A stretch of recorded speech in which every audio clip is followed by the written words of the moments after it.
पारधी समाजाने एकत्र येऊन आपल्या प्रश्नांना वाचा फोडावी असे आवाहनही ढसाळ यांनी यावेळी केले। नामदेव ढसाळ यांच्या नेतृत्वाखाली दलित पॅंथरने पारधी समाजाच्या मागण्यांसाठी जिल्हाधिकारी कचेरीवर मोर्चा काढला। पारध्यांना विनाअट जातीचे दाखले द्यावेत, पारधी वृद्धांना शासकीय वेतन भत्ता मिळावा, घरकुले द्यावीत, खोटे गुन्हे काढावेत, मुलामुलींना मोफत शिक्षण मिळावे, व्यवसायासाठी कर्ज देऊन पारधी वस्त्यांचा विकास करावा या मागण्यांचे निवेदन जिल्हाधिकाऱ्यांना दिले। त्यांनी शिष्टमंडळाबरोबर केलेल्या चर्चेत काही मागण्या मान्य केल्या।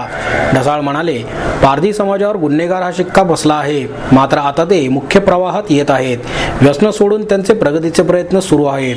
अशा वेळी शासनाने त्यांच्या न्याय मागण्यांकडे दुर्लक्ष केले तर पुढचा मोर्चा हा केंद्रीय कृषी मंत्री शरद पवार यांच्या घरावर काढू असे सांगितले। पारधी महिलांनी बचत गट आणि महिलांसाठी उद्योग व्यवसायात उतरण्याचे मार्गदर्शन घ्यावे असे आवाहनही ढसाळ यांनी यावेळी केले। कष्टाची कामं केल्याशिवाय माणसाचा जन्म एकदाच मिळतो, बाबासाहेबांनी सांगितलं। आपल्याला हिंदू धर्माने असं शिकवलं म्हणून तुम्ही पारधी झालात, तुम्ही काही कडी झालात। आणि हे कुणी सांगितलं?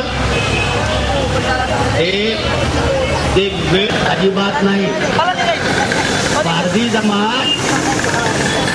पारधी जमात राज्यकर्ती होती।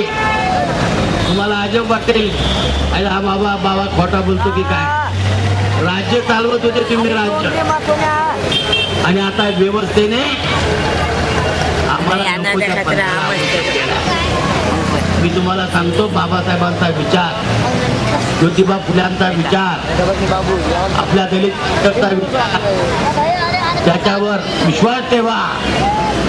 आणि एक दिवस असा येईल की सर्व व्यवस्था तुम्हाला राजा म्हटल्याशिवाय राहणार नाही। तुम्हाला लागा, आपण सर्व इथे आलात, कुठे कुठे राहता गेल्या वेळी पण मला